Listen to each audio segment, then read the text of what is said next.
When people realize they need home care, often they need to make a very quick decision, and that can be stressful and overwhelming because it's all new. Hi, my name is Greg Eldridge with Home Helpers of Alpharetta, and today we're going to be talking about questions you can ask a home care agency when you need to make that kind of decision. So question number one, are you licensed, bonded, and insured?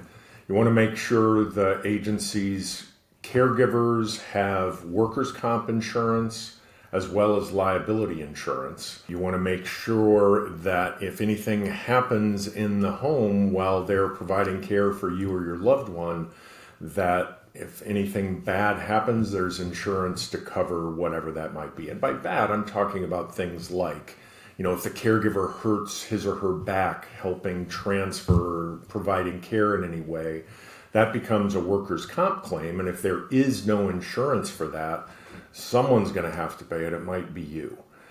Similarly with liability insurance, if something goes missing or something valuable all of a sudden is gone, you need to make sure there's insurance there to replace that valuable item.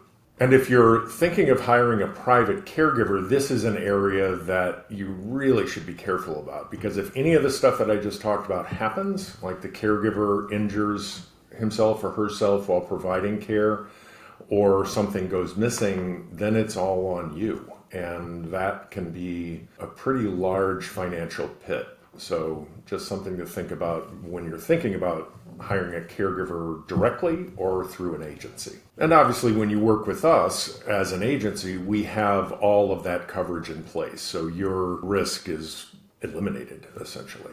Another great question to ask is, how long have you been in business? You want to make sure someone has some level of a track record. If they've just started in business, do you want to be the guinea pig?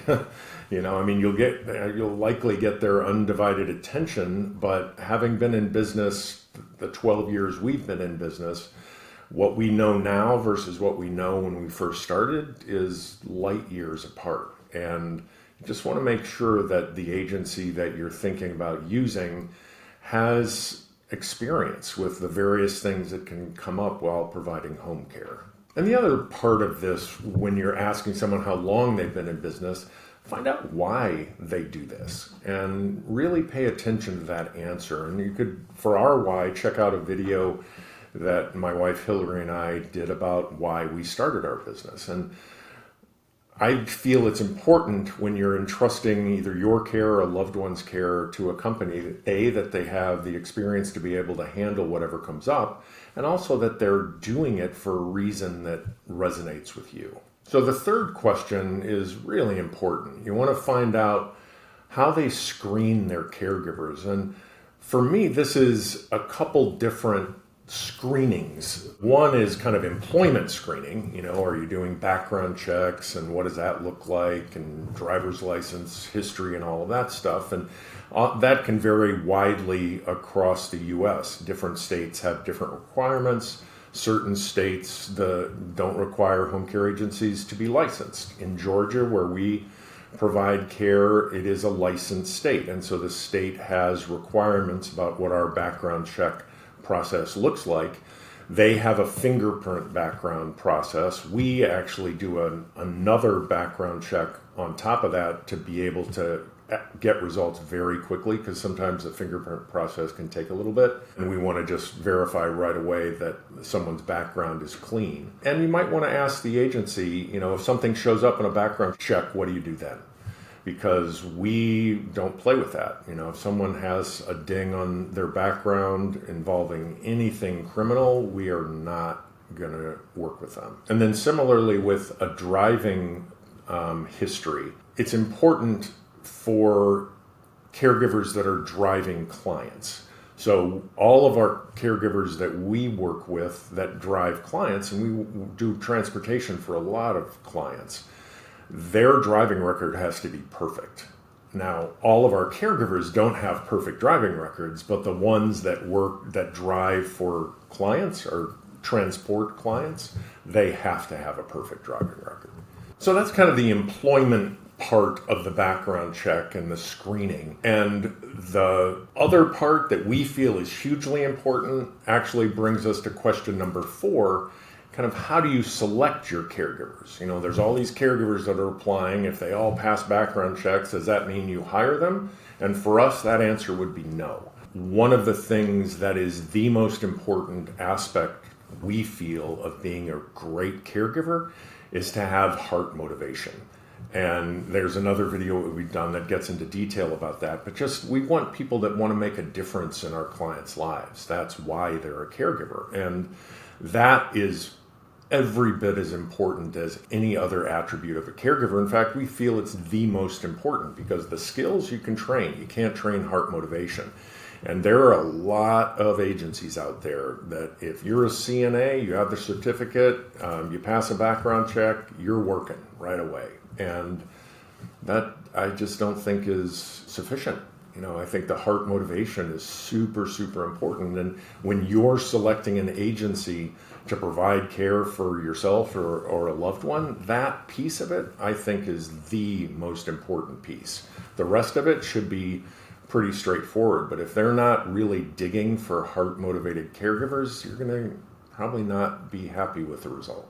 Fifth question, what qualifications do your caregivers have? And again, some of this can vary by state. So like in Georgia, caregivers can fall into one of two categories. The first would be CNA, which stands for Certified Nurse Aide. And that is an educational process that they've gone through, combining classroom work and hands-on training.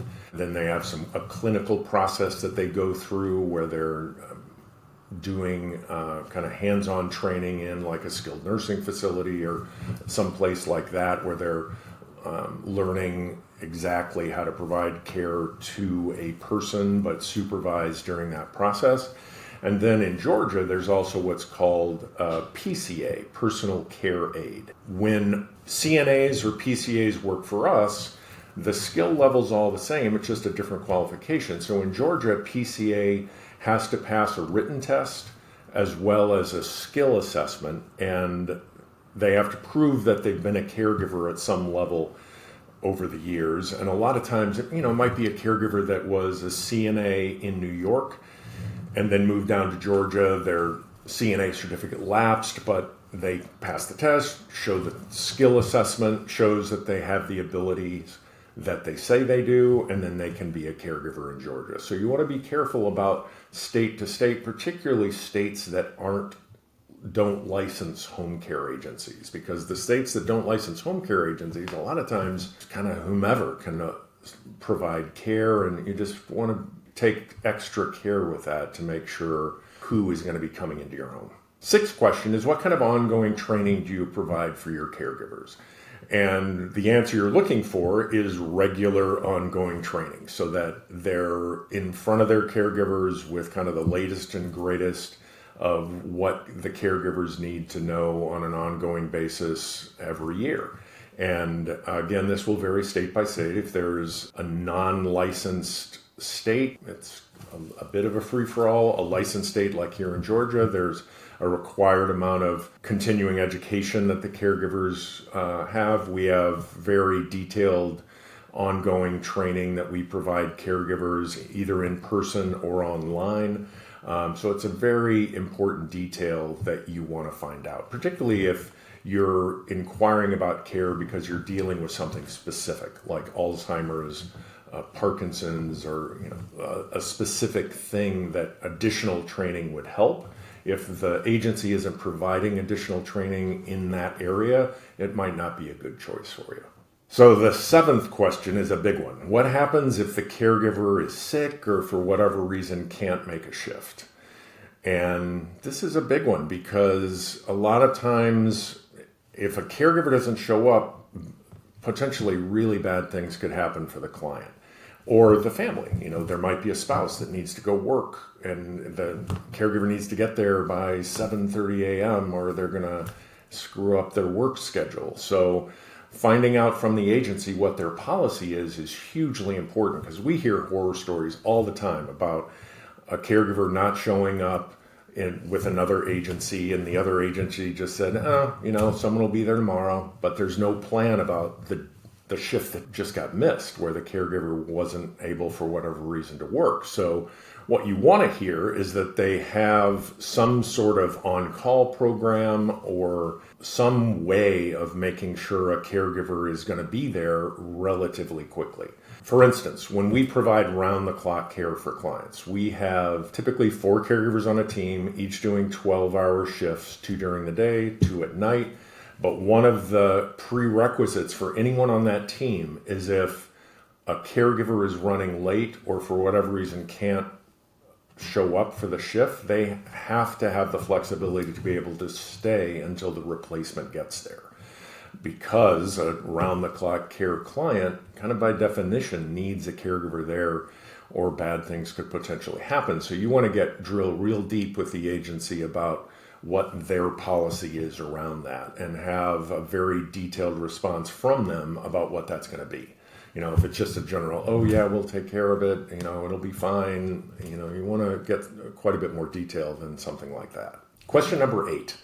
How do you determine which caregiver goes with which client? This is a big one for us. I mean, we did a whole video on kind of what we do and how we do it. And this is a very large part of what we do because we feel the best care is when a caregiver and a client are matched well together in a variety of ways. Personality, care needs, location. If the client has a little dog, you know, the caregiver better like dogs or it's not going to work out well.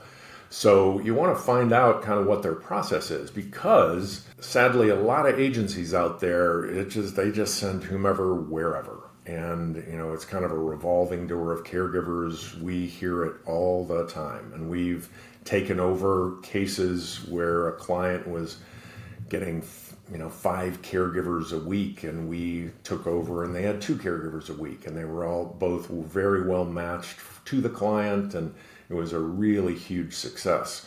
But you really want to be careful about that because you just could get someone that randomly shows up and just not a good fit and it's just not good. So you want to hear that they get to know you or your loved one really well, and both in terms of care needs, but also in terms of just who you are, and then have a process for having a caregiver being with you or your loved one who is going to be a really good fit, and that fit is guaranteed, because that's something that we do. We guarantee that the fit will work, and ask that you give it a couple days because you're meeting someone new. But ultimately, if after a few days you're like, Tina's just not quite a fit, we will fix it. And that's what you want to hear from an agency when you ask about this. Okay, question number 9 is, what makes you different from other agencies? And just sit back and let them talk, because this is a really huge one. And you really want to hear something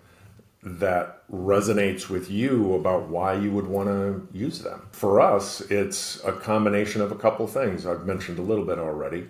Heart motivation is a requirement with our caregivers. Got to have it or they don't work with us. And then really working hard to match caregivers with our clients. So it's a very personalized approach to home care, minimizing the number of caregivers on a team so that you get used to a consistent caregiver who you click with. And so you just want to make sure the answer to that question resonates with you in a way that's like, okay, I feel with everything that I've just asked and the question and the answers that they've given to the questions that I've asked, that I feel this company understands what's going on for me and my family and can really help move the needle in a positive way. Kind of a final general note. When you're having these conversations with home care agencies, you want to get the feeling that they are not just taking orders, right? They're not filling out their sheet of the various little data points that they need, but they're actually hearing what is happening to you or your loved one and your family generally, and they understand that impact, and it's much more of a qualitative interaction that you have. Are they showing empathy, or is it just a next sort of thing? Because if that's how the call feels, chances are the care experience is going to be like that. and probably not what you're looking for. So that type of thing throughout the call, you really should pay attention to, in addition to the questions that you're asking. What are they asking you? And are they trying to get into detail about more personal qualitative things, or is it just data points that they're just grinding through a list, and they're wanting to see when do you want us to start, where are you, stuff like that. And if that's all they're focused on, it's probably not going to be a good experience. So to learn more about working with us, please visit our website at www.homehelpershomecare.com/Alpharetta. We look forward to hearing from you.